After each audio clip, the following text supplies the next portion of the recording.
Hey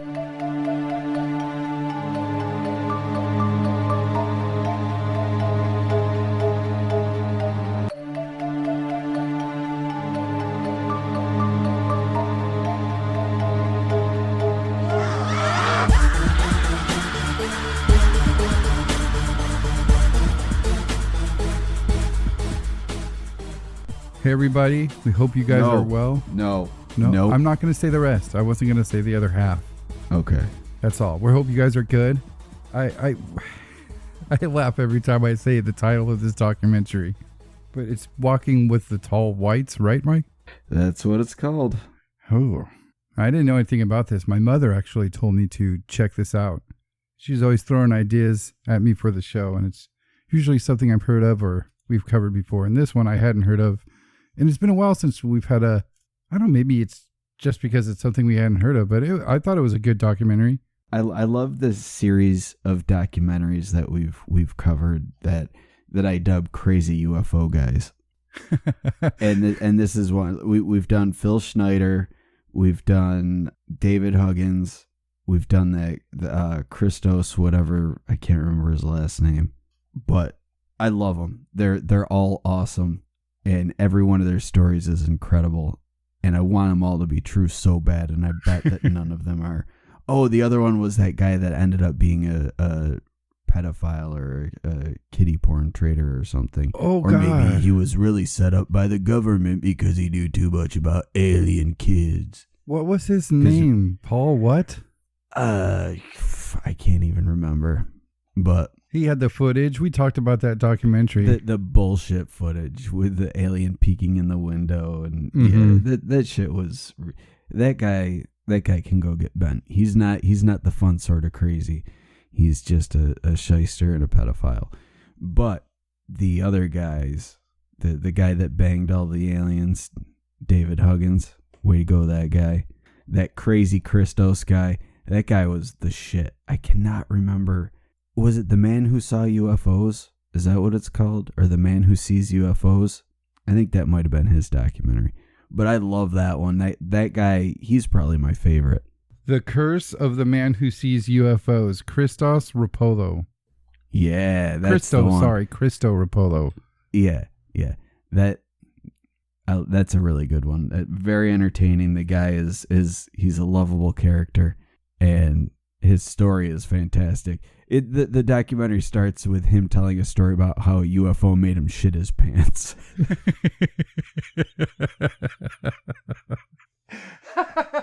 I remember that. I love that documentary. And that was back in 2016. We talked about David Huggins after that, but it's been a minute since we've had a crazy UFO guy story. Yeah, and here we go. And I love it. I don't know if he's so much of a crazy UFO guy. I like his story, but we'll get into this.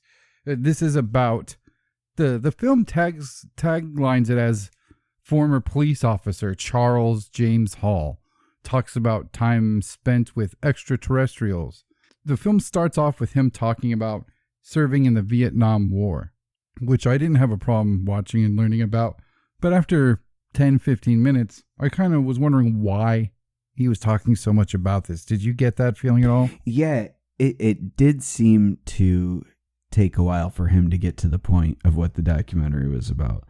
Like, there's a lot of him, and just so you know, what this story starts off with, all the stories of him at war that stuff takes place 4 years after the events that the majority of the documentary is about.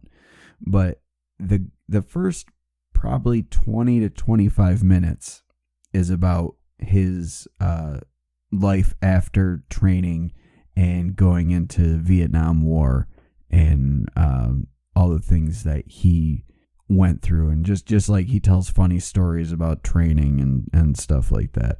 But then we go back 4 years to when he's on base in the United States, and he starts talking about his experiences with the tall whites. But it takes for fucking ever to get there. It sure does, but he kind of ended it with a statement which for me explained why he was talking about it. He kind of ends it, spoiler alert, and for anybody interested, Mike and I are going to watch this and kind of goof and riff over it. So do our little viewing companion thing for Patreon.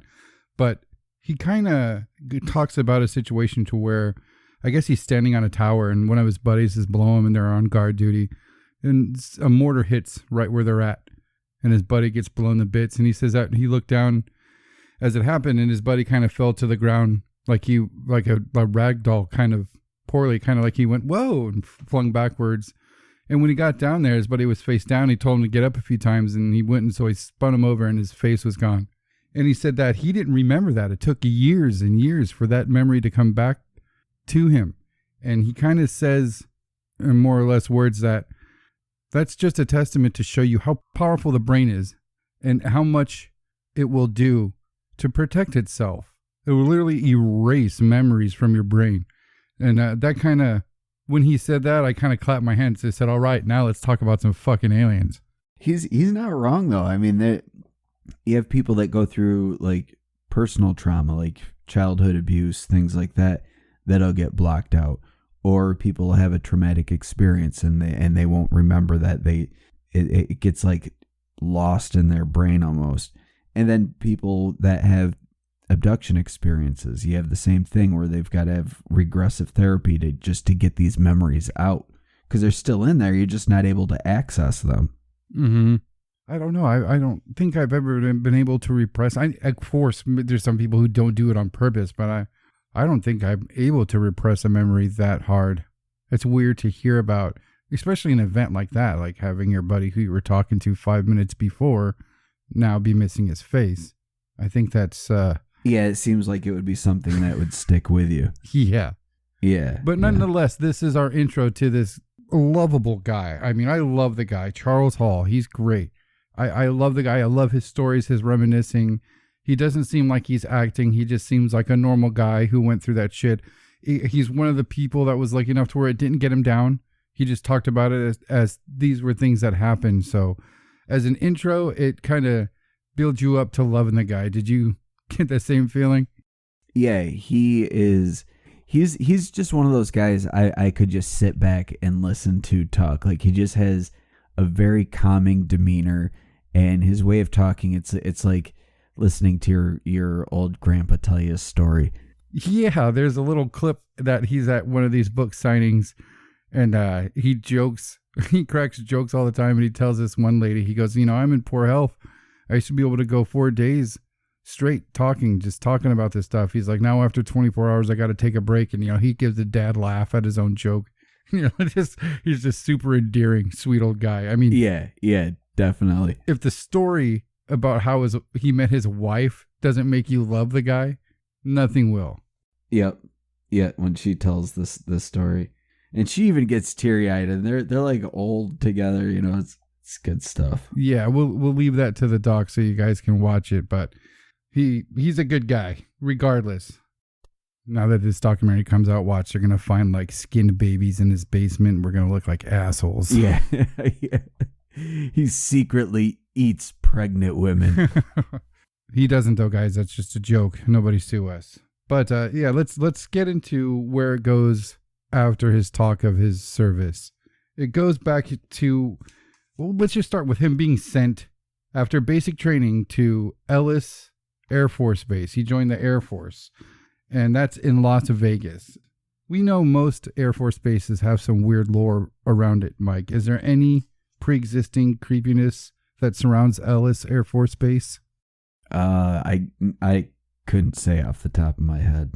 Same here. Nothing that really sticks out, but I could be completely wrong. Yeah, I didn't dig too much into it, but it didn't ring a bell as being one of the creepy Air Force bases. But yeah, it's certainly no Wright-Patterson. Yeah, exactly. So he starts talking about his first day at this Air Force base. And I got to tell you guys, and Mike, I wanted to ask you the same thing. I loved the documentary. I thought it was made very well. I thought it was shot very well, produced very well, everything. I got lost while I was watching this. So I stopped and I stepped away. I came back, I rewatched it. And then as soon as I was done rewatching it, I rewound it to the part where I got confused and I watched it again. I don't know if it's how it was shot or how the story was told. but it gets really patchy for me. And the same thing for you, Mike. I noticed that we were talking before, you had said that this part got a little hazy for you too, but we're going to do our best. And again, definitely go watch it for yourself. It's on Amazon Prime. But he says that he gets to this Air Force base and he's immediately met with this dude who's, he said he was pretty suave. He was cool, but he was sent there to be like the weather operator, right? Yeah, he was working at the weather station. So yeah, that's what he ended up doing. That's where they assigned him to be. So this dude's supposed to show him to this weather station that he's going to monitor and check out. And instantly he hears stories of something called Range 4 Harry. And anytime somebody talked about it, it was supposed to be very spooky. And he laughed at it at first, but I guess from the description he gave, Range 4 Harry was supposed to be a large white radioactive horse that flew around the base near Range 4 during the summer days. And he kind of laughed at that, and I thought that was goofy. But this guy who, I guess he was going to replace this guy, shows him this little, it's like a small building. Yeah, like a little classroom shack with monitoring equipment. Yeah, nothing fancy at all. Not especially for the time. But the dude, when he was taking him there, he said he was acting all weird, like he was freaked out. Yeah, he said he was very suave, and he said, instantly he said, I hope I end up like this guy after being here for a while. He even gave a case of how slick this guy was during this first day meeting. He went to go to this little shack to show him this little station, and he said, I don't have the keys. He's like, do you have the keys? And he goes, no, I don't have the keys. I'm fucking replacing you, man. You're supposed to have the keys. And he goes, shit. Okay. And he pulls out a piece of paper and he goes, okay, we'll say the westerly winds were what? 3 miles an hour? That sounds good. Okay. The winds from the east were this. And he just makes it up. And they go back to their base and they both laugh. He's like, okay, this guy's an old pro. He knows what he's doing. So he tells the guy that his superiors told him to take him to the other 4 weather stations. And this is where this guy starts to freak out. He says he's obviously physically, visually panicked. He does not want to take him to the other weather stations. He reluctantly gets in a truck, drives him out. It takes a while to get there. It's a huge base to get to this other range site. And he said this guy's super nervous. He says when they pull up to the place, he's looking around. And he makes the comment of, it's hot out today. They've got to be around. And the guy doesn't understand what he means by that. So he almost doesn't want to pull up to the building. And he tells him, hey, man, let's get a little bit closer. And he gets out. And the other guy, the guy who he's replacing, who's driving, doesn't get out. And he says, just go in there and check it out. And if I see anything, I'm going to cut the fuck out. But I'm going to grab some guys and we're going to come back for you. I'm not going to leave you here. And that threw him off. He's like, okay, so what is fucking Range 4 Harry supposed to come and scare me? And he goes, no, that's bullshit. We tell fucking new guys to scare them. And he's like, I'm just telling you, if something fucking happens and you come out and I'm not here, I will be back to come get you. Don't worry about it. So he goes inside this station and he looks around and he says he looked at some paperwork and noticed that nobody had been recording anything at this station for months. So he goes back out, he hops back in the truck, and the guy fucking hightails it out of there. He's scared as shit. He was visibly shaken up and nervous for just by going there. Shortly after, a few hours later, he gets some food or some shit like that. This guy comes up to him and says, hey man, here's the keys to everything. I'm not fucking spending another day here. You're on your fucking own. I hope you can learn how to do this shit, and literally leave. Now that whole thing with the just lock yourself in and I'll be back. I promise I won't leave. Like, that's fucking crazy. Yeah. Imagine going through that on a huge Air Force base. It's day one. Day one, they've already hit you with a scary story. And I mean, me and you both being into the paranormal, you're a day one recruit at this Air Force base. If somebody would have told me something like that, I wouldn't have shit my pants, but I would have been taking note of it. I've maybe been a little nervous if I had to go to wherever fucking Range 4 was.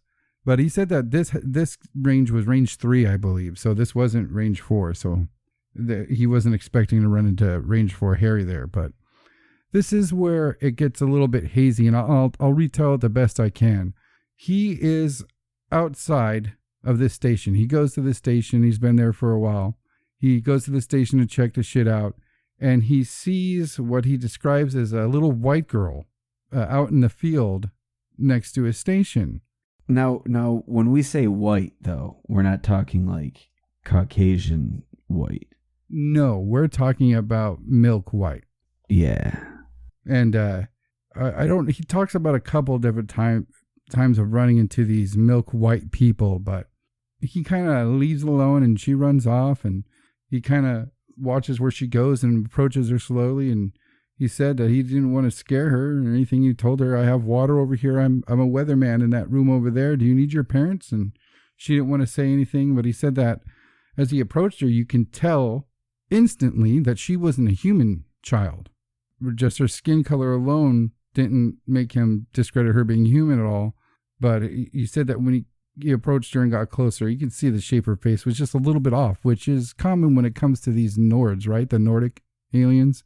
The Nordic he identifies as being separate from the tall whites. Right. And yeah, tall whites are a common race of aliens. And as the title says, that's what we're talking about here. But it's the same thing, right? Just a pale version of a normal looking human that has something just a little bit off of their eyes are a little bit too large, or their ears are a little bit too high set, or just something off. He said that she didn't have as much hair as a normal woman. I didn't understand what that meant. Yeah, and he said that in like certain settings they would be able to pass as a human, but in regular everyday settings, like going into a rural diner or something, they would stick out like a sore thumb.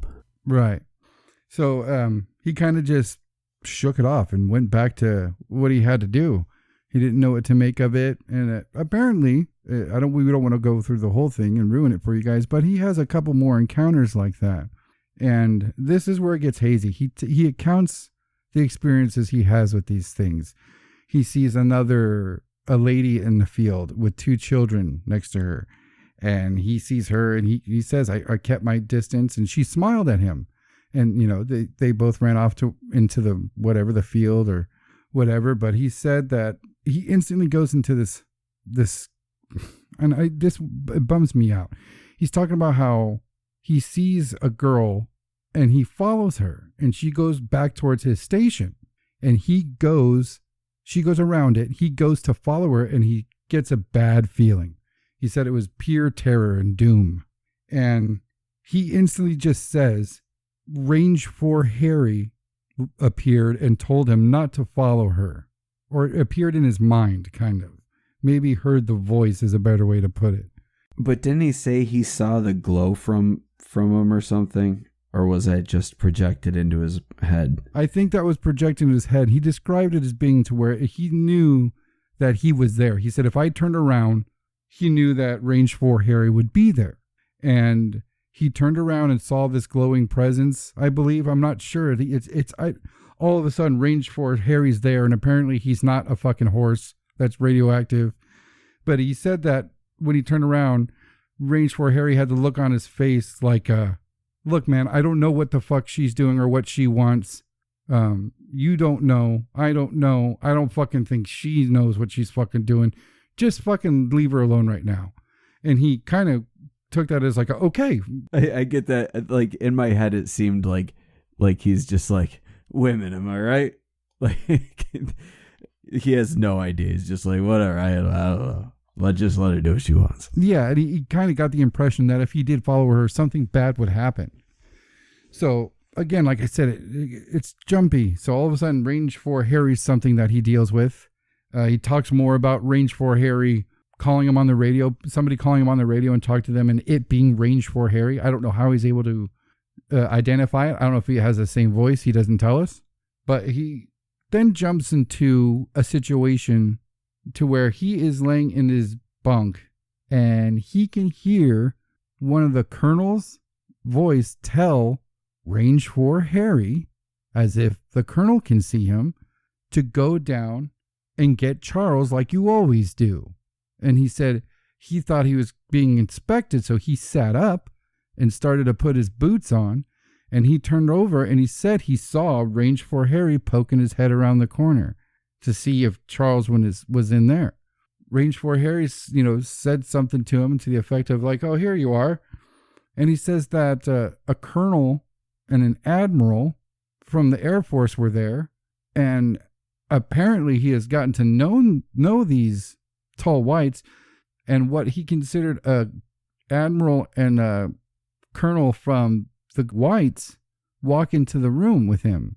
And there's concerns that he knows too much, that he's remembering things that he shouldn't be remembering. So they take him somewhere, and the tall grays place some device on the side of his head that's supposed to wipe his memory, but it doesn't work, or just something. So apparently the U.S. government knows about these things, and he talks a lot about how a lot of these Air Force bases are actually there to just house these tall whites. Am I getting that right, Mike? He explains the reasoning behind it later in the documentary, and it has something to do with they need certain conditions in order to repair their technology, and they need like bunkers and shit to protect the surfaces of the ships, and they can't do it in space because it's too cold, and they can't do it in specific like colder climates because of the temperature. So they have these places, they prefer hot weather, so they have these Air Force bases that are in the desert and set in these warm climates where they can set up like a repair shop or something for their spacecraft. The Charles dude also mentions that although they look like us, they're wimpy, I guess is the best way to put it. They're very fragile, so they're not able to just pick up a piece of iron and start welding away at it, so they need our help. And they are on exploration. They're from very far from here, and they're agreeing to stay here while their repairs are being made. But it almost sounds like these bases, or some of them, are given these aliens to colonize there while these repairs are being made and they're observing. Yeah, and he does say that it's kind of an exchange sort of situation, but the exchange is that they will give what they're willing to give, but in exchange we have to provide them with everything that we can. So there's no real choice there. If we want their little crumbs that they leave for us, we have to be 100% committed. So it's like a mutual thing. I believe he said that there may have been the early stages of fiber optics developed through that exchange program. And I've heard that before, but I've heard that was more recovery from crashed spacecraft or crashed UFOs or whatever, and they've been able to use that for fiber optics. So who knows? Maybe it's both. Maybe we had the crashed fiber optic stuff, and they were just willing to show us how to use it. Like, oh, you stupid assholes, this is how to use it. Well, see, he goes on to say that through interactions with these tall whites that are just all around this Air Force base, that's why he runs into them, I guess. They're frolicking when he sees them. And again, he goes into some cool, details, not explanations, but details. Like while he was at the base, he noticed the call of this one bird that he was familiar with, and he couldn't find that bird. He noticed that bird wasn't anywhere. The meadowlark. Yeah. And he said that he later found out after dealing with them and befriending them that was them communicating, talking with each other out in the field or wherever they were at near his base. That bird wasn't around that area. But he gave them simple names, like one was called the Teacher and the other one's called General. But, he said they were cool. He said one experience I found weird, he was sitting there working on maybe a computer or looking at this device that he mentions a few times that he uses to do his job. And he just looked over to his shoulder, and one of them was all of a sudden there. And she was looking intently at what he was doing. And he thought he was going crazy or hallucinating. So he kind of jokingly was like, oh, excuse me, let me step back. If you want, you can look in there. You can really, really get in there. I have no problem with that. Go ahead. And he did. And to his surprise, she leaned forward and looked into to what he was doing. And he said they were cool, but he goes into a lot about their mannerisms. He's got a lot of cool details, like how you're supposed to deal with them. If you see them, he said, no matter how well you know them, there's a way to approach them. If you see them and they see you, and like, let's say, like the first time he saw the woman one, it smiled at him and there's no problems. He's a very chill, lovable dude. And most of the time you just stood there like with a holy shit, well, okay, that happened. I'm going to go back to what I was doing and maybe forget about that. So he wasn't looking for weird shit, but even ones that he was cordial with, if he saw her and she saw him and they were approaching and she stopped, he said, that means you fucking stop. And he mentions that they're all extremely well armed at all times. So you'll learn quick that means stop. He says it even goes so much so to where don't wave at them unless they wave at you. Even if they're in the same room with you, there's a certain way you got to act around them. But he goes on to tell a little bit more about the experiences he has there with them and talks about how, the normal stuff, the government's involvement, the technology exchange. And I guess, in his later years, he was out of work and he was working on something and his wife caught him working on it and he hit it. And she said, what is that? He was like, oh, it's a book I've been working on. And she's like, well, what's it about? And he's like, well, just go ahead and read it. And it was just all about the alien shit that he dealt with while at this base. And she said, we got to publish this. And he's done that and is pretty much going around telling everybody about his story. Right off the bat, Mike, I got to ask you, not only what do you think about this documentary, but I got a certain feeling off the guy at the end of this documentary. And I wonder if you got the same thing, but this is some pretty interesting timing, right? We started this off by saying we haven't had a cool documentary or one of these supposed whistleblowers. We call them crazy UFO guys as a joke, but one of these whistleblowers hasn't come around in a while. And I like the guy. I like his story. We'll get into if we believe it or not, but the timing is very interesting, right? We're in the age of disclosure. And he even references the Tic Tac video. Yeah, I loved that, man. He shows it and he identifies it as a tall gray thing. And I don't know what. A tall gray scouter ship is what he called it. Yeah. And then he in his books, he gives specific coordinates or specific areas where he encountered the tall whites. And the funny thing was, he didn't realize that you could search these areas through Google Earth. And he'd been working on that book. Well, he'd been working on that book for 18 years. So when he wrote that part of the book, there was no way. There was no Google Earth. Right. And people have looked up some of these areas, and there've been these tic-tac shaped white things in the mountains, and they're in groups of 3.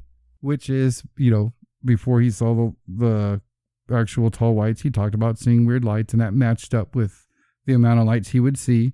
And I thought I was saying it earlier, and I don't know why I didn't finish it. He talks about how with dealing with these tall whites that he's come in contact with 3 different alien species. He talks about the tall whites, he talks about the Nordics, and he talks about the grays.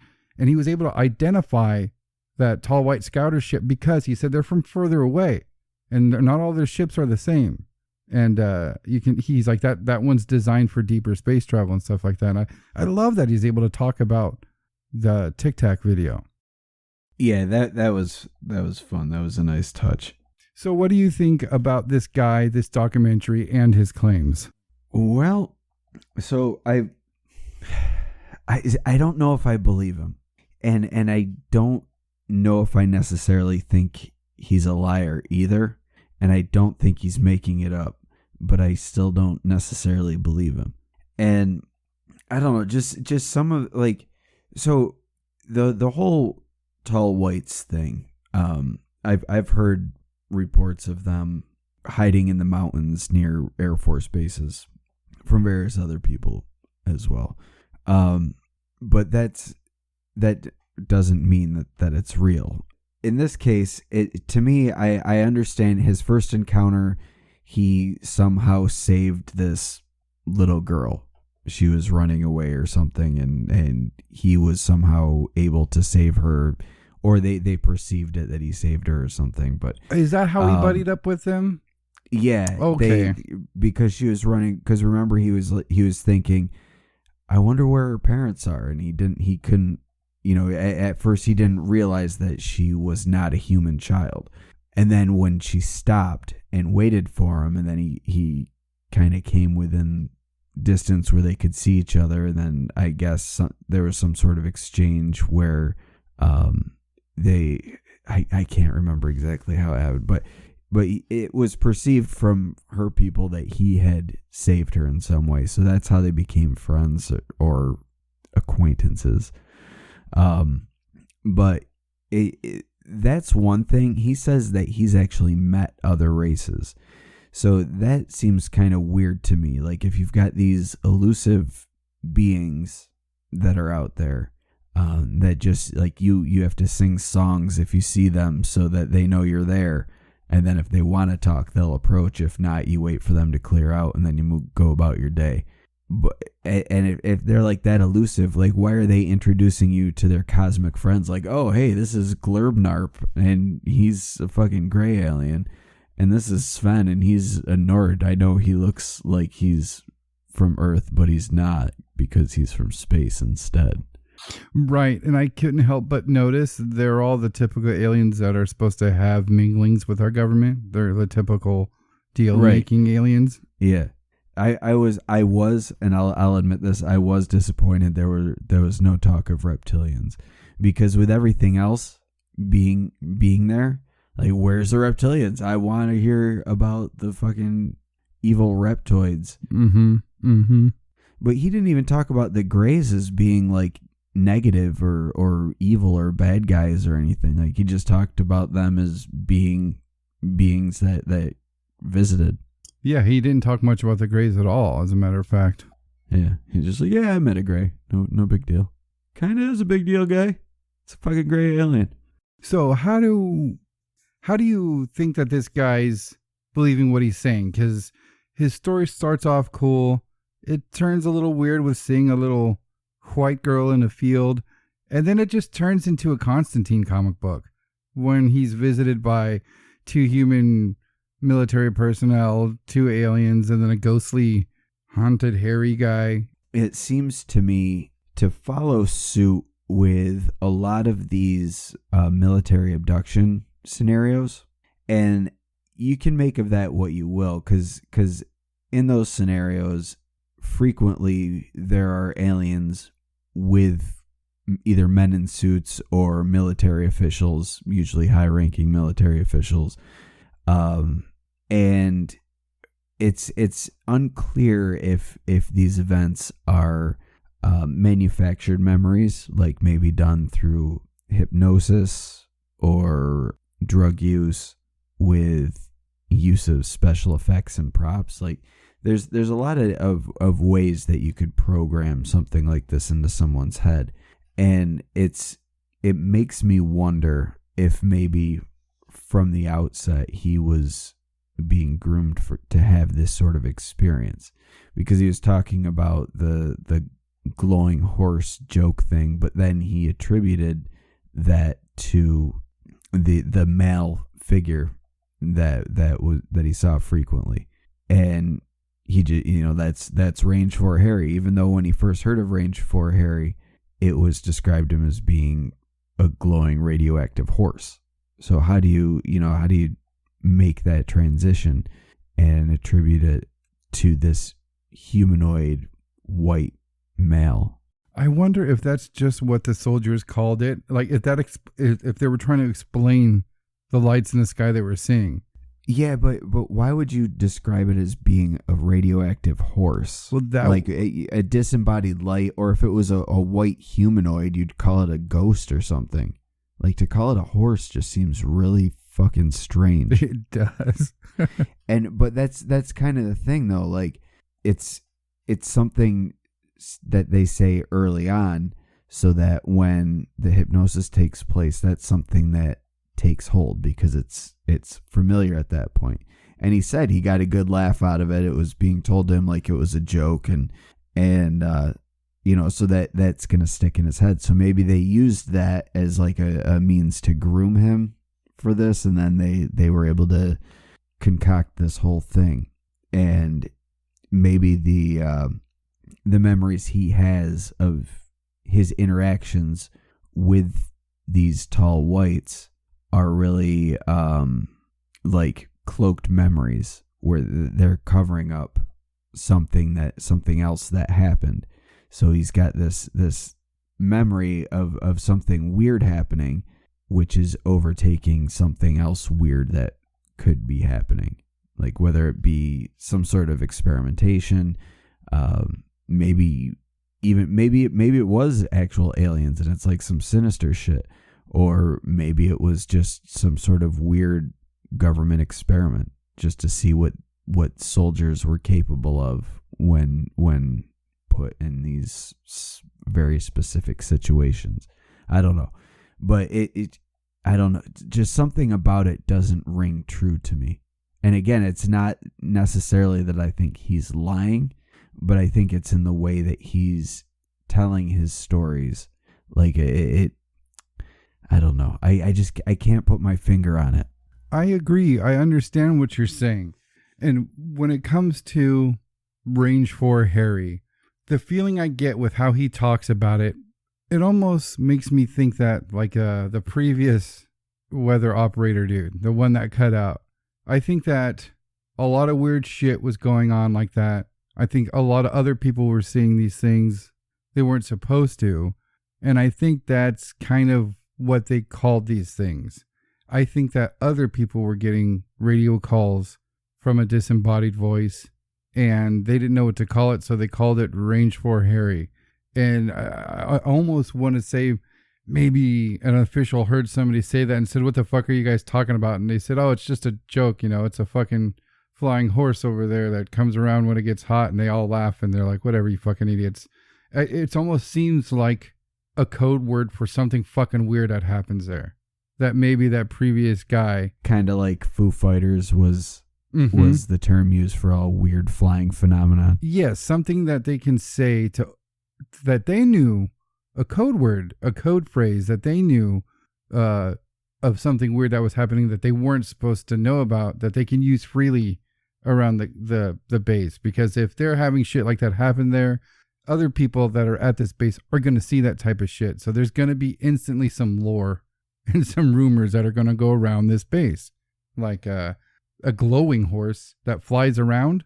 I mean, that's clearly a link to these lights flying around. I don't think if they really wanted to talk about it being a horse, it would have been galloping around, right? Unless it was a ghost horse. But I do get the same weird feeling that I can't put my finger on when he's talking about these stories. And it's not his presentation. It's not his recollection. It's nothing to his fault. It's the situation themselves. And you mentioning an MIT or an experiment done on him is not something I thought of, but what I thought of probably is ultimately an experiment, like you're saying. I think that this was a disinfo plant.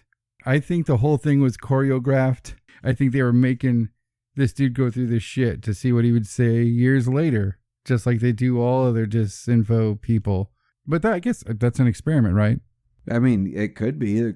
They could be experimenting with disinfo, how far they can push things, what sorts of information is going to get spread, what'll stick, there's a lot of benefit to that sort of information, especially if you're going to be running disinformation campaigns in the age of the Cold War, where you want to get all this crazy information out there so the Russians don't know what's real and what's not real.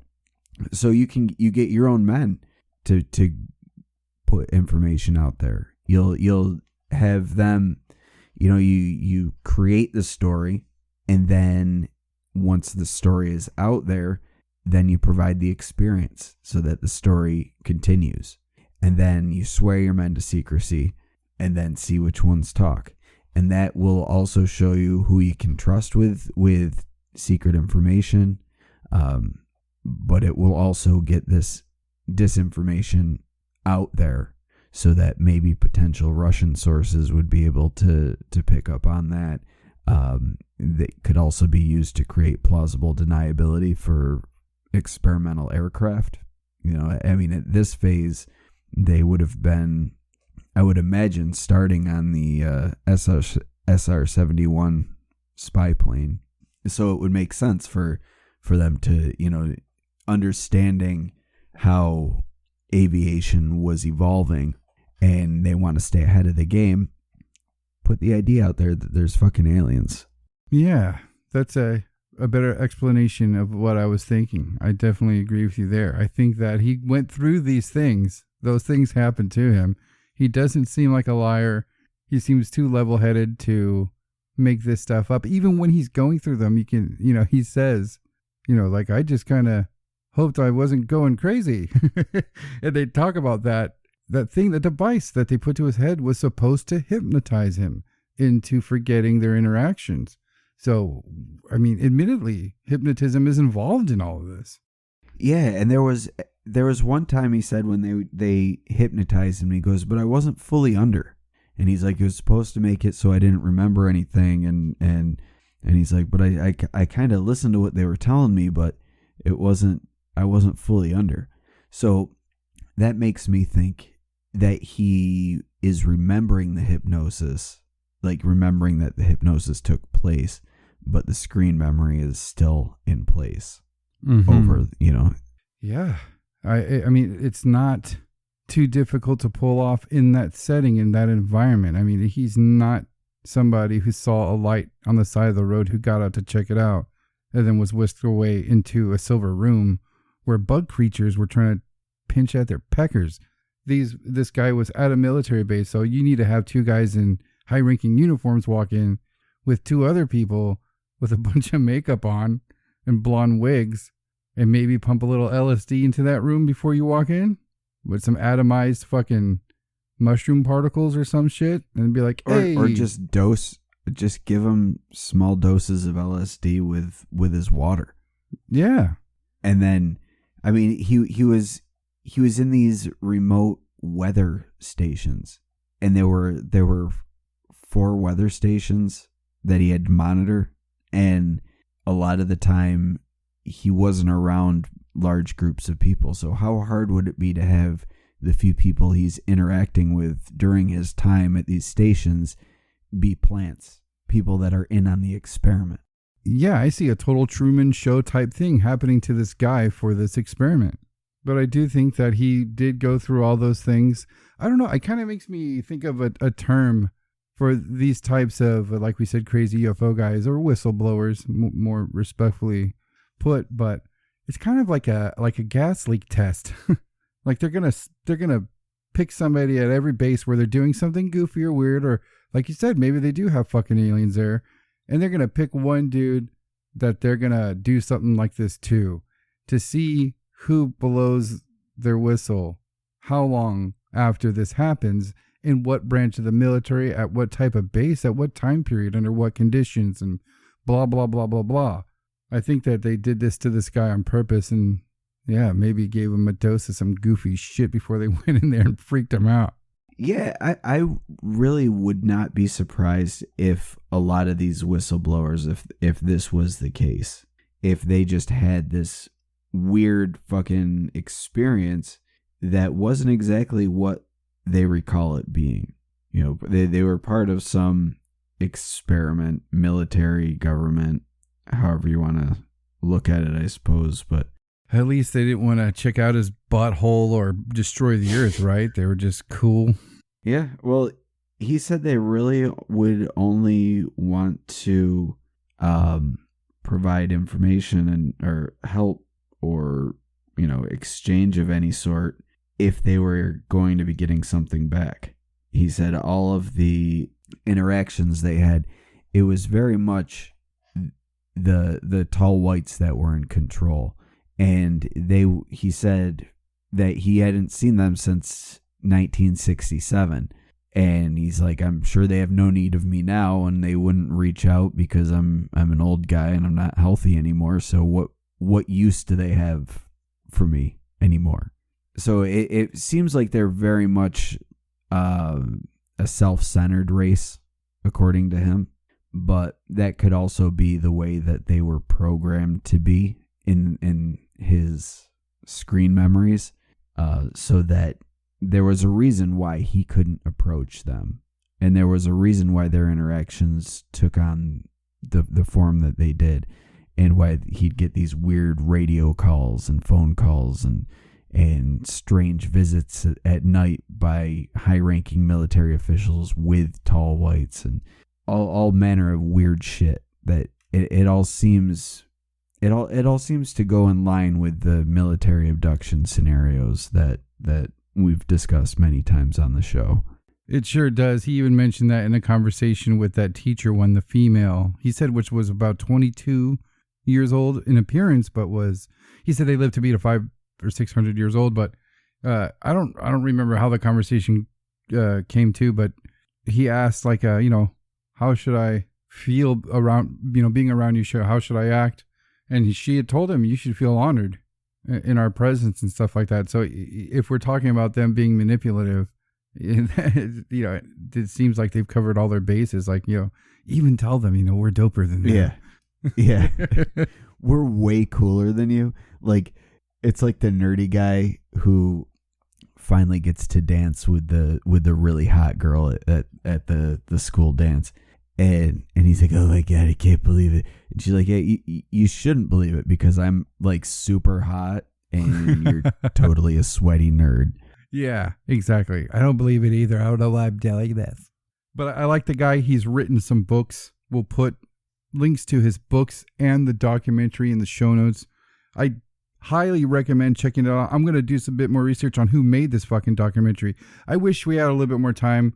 And I know that we kind of steer away from guests, but I would have loved to have either this dude or the filmmaker on, because I really liked the film. It was very endearing, and Charles was that way. He's a sweet dude, and they noticed that. And it's not like they overplay it. They just cushion it very well. It's very well made. I want to hear this guy talk forever, like you said. So I'm interested in checking out his books. Hopefully I can find them somewhere. Everything's goddamn closed, so I don't know how to steal books. I'm not going to do that. But if I can find them and read them, maybe we'll do a follow-up show on his books, because I want to hear about more of his interactions. This took place over a lengthy period of time. He had plenty of interactions with these things, and with Range 4 Harry. Good old Range 4 Harry. Fucking glowing horse. Yeah. He's the glowing horse of our dreams. Ride off into the sunset. Yeah, if they would have told me there was a glowing radioactive horse on the base, I would have been like, oh, I'm going to ride that son of a bitch. You shouldn't have told me that. I'm going to tame it. Give me some rope and a carrot. Nobody tames Range 4 Harry. Just watch me. He's a mystical horse. He don't need carrots, you silly bastard. This is a radioactive carrot. This carrot comes from the ancient Tibetan temples. Been fed with the blood of 1,000 slave children. All ghost horse like these shits. Thank you for listening to the Whatcast. You can find us on Twitter, Instagram, Facebook, iTunes, and YouTube.